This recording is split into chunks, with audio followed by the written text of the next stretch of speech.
શું તમે ક્યારે અમદાવાદમાં પોતાનું ઘર લેવાનું સપનું જોયું છે? એક સુંદર ફ્લેટ, એક સરસ બંગલો. આપણામાંથી ઘણા લોકો માટે એક સપનું જ હોય છે, ખરું ને? મને યાદ છે, મારો એક મિત્ર રાજેશ જ્યારે પોતાનું ડ્રીમ હોમ શોધી રહ્યો હતો, તેને પરફેક્ટ જગ્યા મળી અને પ્રાઇસ પણ ફાઇનલ કરી અને તેને લાગ્યું કે બસ કામ થઈ ગયું. પણ તેને ક્યાં ખબર હતી, એક સાવ અલગ સ્ટોરી તે આકર્ષક પ્રાઇસ ચેકની નીચે છુપાયેલી હતી. આજે હું તમને રાજેશની સ્ટોરી કહેવાનો છું અને આ રીતે આપણે અમદાવાદમાં ઘર ખરીદવાના છુપાયેલા બધા જ ખર્ચા વિશે જાણીશું. અને બિલીવ મી, આ જર્ની એગ્રીડ પ્રાઇસ પર પૂરી નથી થતી. એ તો એક નવા એડવેન્ચરની શરૂઆત છે. રાજેશ ખુશહાલ હતો. તેને પ્રોપર્ટી પ્રાઇસનું બજેટ બનાવ્યું હતું, ડાઉન પેમેન્ટ માટે પૈસા પણ બચાવ્યા હતા.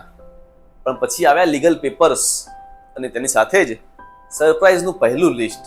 આ છે સ્ટેમ્પ ડ્યુટી અને રજિસ્ટ્રેશન ચાર્જીસ. તેના વકીલે સમજાવ્યું. અચાનક સ્ટેમ્પ ડ્યુટી માટે 4.9% અને રજિસ્ટ્રેશન ચાર્જ માટે 1% બિલ ઉપર દેખાયા અને તેના 50 લાખના ઘર માટે ફક્ત સરકારી ફીના જ લગભગ 3 લાખ થતા હતા અને તે ચોંકી ગયો. આટલા બધા ખર્ચા? અને પછી આવ્યો જીએસટી નો સવાલ. તેના એજન્ટે પૂછ્યું કે પ્રોપર્ટી રેડી ટુ મૂવ છે કે અંડર કન્સ્ટ્રક્શન. સદનસીબે રાજેશે જાણ્યું કે તેનું dream home ready to move હતું, એટલે કે તેના ઉપર જીએસટી ના લાગે. અધરવાઇઝ તેને 5% જીએસટી ચૂકવવો પડત. 45 લાખના દસ્તાવેજ ઉપર આ દર લાગુ પડે છે અને 45 લાખથી ઓછો હોય તો 1%. તો 0% જીએસટી તેના માટે એક મોટી રાહત હતી. નહીં તો જે ન હોત તો આ એક મોટો ખર્ચો હતો. આ સિવાય Ahmedabad municipal corporation tax, AUDA charges, electricity connection charge, gas connection charge, water metre charge, maintenance deposit, 2 year running maintenance, parking charges, preferential location charge, additional housing society association charge etcetera. આ બધા જ તમારા ફ્લેટની બેઝિક પ્રાઇસથી અલગ હોય છે. રાજેશને તેની ઘર ખરીદવાની જર્નીમાં આગળ વધ્યો તેમ તે કેટલાક સહાયક પાત્રોને મળ્યો હતો, જે પ્રોફેશનલ્સ પોતાની ફીની માંગ કરતા હતા. તેને ઘર શોધનાર બ્રોકર સાથે ડીલ કરી હતી, જેથી તેણે 1-2% ફી આપવી પડી. બેંક તેની લોનની પ્રોસેસિંગ કરતી હતી, એને 0.5% લોન પ્રોસેસિંગ ફી આપવી પડી. અને તેના વકીલ જે ડોક્યુમેન્ટ્સ માટે ખૂબ જ મહત્વપૂર્ણ હતા, તેમણે બીજા 1-2% ચાર્જ કર્યા. આ ટકાવારી કાગળ પર નાની લાગી શકે છે, પણ જ્યારે 50 લાખની પ્રોપર્ટી પર તે લાખોમાં ઉમેરાય છે. અને સૌથી ગભરાવનારો ક્ષણ અપ્રાઇઝલ ગેપ સાથે આવ્યો. બેંકે તેના 50 લાખના ઘરના મૂલ્યાંકન ઉપર 45 લાખની લોન આપી.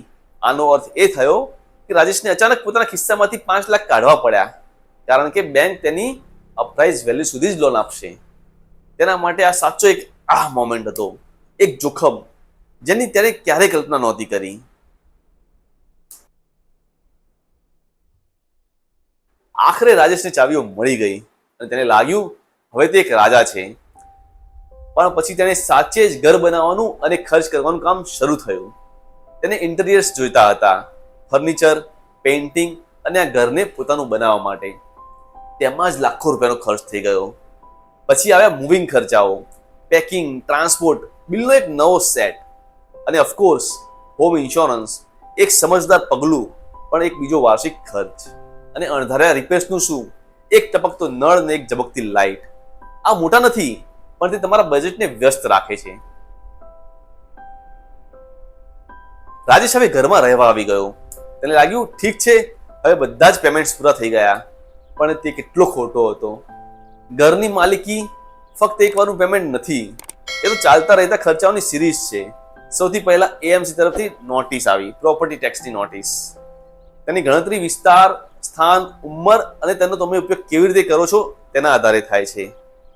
આ થોડી કોમ્પ્લેક્સ છે, પણ ખૂબ જ મહત્વપૂર્ણ છે. રાજેશે જાણ્યું કે રહેણાંક મિલકત માટે બેઝ રેટ પ્રતિ ચોરસ મીટર 16 છે, પણ તેને એક સિલ્વર લાઇનિંગ પણ મળી કે જો તમે તમારો પ્રોપર્ટી ટેક્સ સમયસર ભરો છો તો તમને 15% સુધીનું રિબેટ મળી શકે છે. ચલો, થોડા પૈસા તો બચે. પછી આવે મેન્ટેનન્સ ચાર્જીસ. તેના એપાર્ટમેન્ટ માટે એક માસિક બિલ હતું જે તેને 2 વર્ષ પછી ચૂકવવાનું હતું, પણ એમાં પણ એ bill security, common area, gym, pool જેવી સુવિધાઓને કવર કરતું હતું. અને એક અંદાજો લગાવો શું? જો તેનું બિલ, મેન્ટેનન્સ બિલ 7,500 થી વધારે આવતું હોત તો તેની ઉપર એને ફરીથી 18% જીએસટી ભરવો પડત. દરરોજ એ યાદ કરાવતું હતું કે ઘર હજુ પણ પોતાનો હિસ્સો માંગી રહ્યું છે.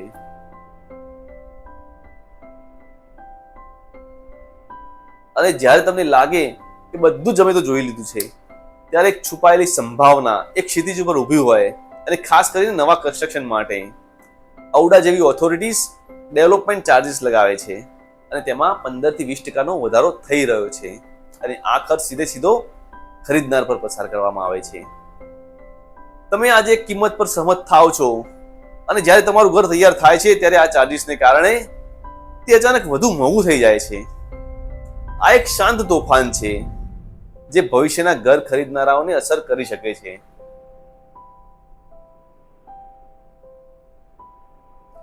તો રાજેશની સ્ટોરીમાં ઘણા બધા ઉતાર અને ચઢાવ હતા, સરપ્રાઇઝીસ હતા, પણ તેને અમૂલ્ય પાઠ શીખ્યા. અને હવે તમારી પાસે તેનું જ્ઞાન છે અને તેની ઢાલ છે. છુપાયેલા ખર્ચાઓથી તમારા સપનાને દુઃસ્વપ્નમાં ફેરવવા ના દો, અને તૈયાર રહો. First, budget with a buffer. હંમેશા અણધાર્યા ખર્ચાઓ માટે 3 થી 5% વધારાના પૈસા અલગ રાખો. બીજું, સારો વકીલ, તેની સલાહ સોના જેવી હોય છે. તેઓ એવી વસ્તુઓ શોધી કાઢશે જે તમે ક્યારે નહીં જોઈ શકો. ત્રીજું, નેગોશિએટ કરો. બ્રોકરેજ ફી અને લોન પ્રોસેસિંગ ફીમાં ભાવતાલ કરવામાં ખચકાશો નહીં. અને ચોથું, ઇન્સ્પેક્શન કરાવો. દરેક ડોક્યુમેન્ટ વાંચો, અને ખાસ કરીને જૂના ઘરો માટે છુપાયેલી સમસ્યાઓ શોધવા માટે પ્રોફેશનલ હોમ ઇન્સ્પેક્શન કરાવો. અને યાદ રાખો, ઘર ખરીદવું એક સુંદર યાત્રા છે, પણ તે એક એવી યાત્રા છે કે જે ઘણા અનદેખાવ રસ્તા પણ હોય છે. આ છુપાયેલા ખર્ચાને સમજીને તમે ફક્ત ઘર નથી ખરીદી રહ્યા, તમે તમારા ભવિષ્યમાં સમજદારીપૂર્વક ઇન્વેસ્ટ કરી રહ્યા છો. તો જો રાજેશની આ સ્ટોરી તમને ગમી હોય, અથવા તો જો તમને આજે કંઈક નવું શીખવા મળ્યું હોય, તો કૃપા કરીને લાઈક બટન દબાવો. અમદાવાદમાં ઘર ખરીદવાનું વિચારી રહેલા કોઈ પણ વ્યક્તિ સાથે આ વિડીયો શેર કરો, અને આવી વધુ માહિતીસભર સામગ્રી માટે અમારી ચેનલને સબસ્ક્રાઇબ કરવાનું ના ભૂલતા. નીચે કમેન્ટ્સમાં અમને જણાવો કે તમને ઘર ખરીદતી વખતે કયા અણધાર્યા ખર્ચાનો સામનો કરવો પડ્યો. તમારી કમેન્ટ્સ વાંચવી ગમશે. અને વિડીયો જોવા બદલ આભાર. Thank you.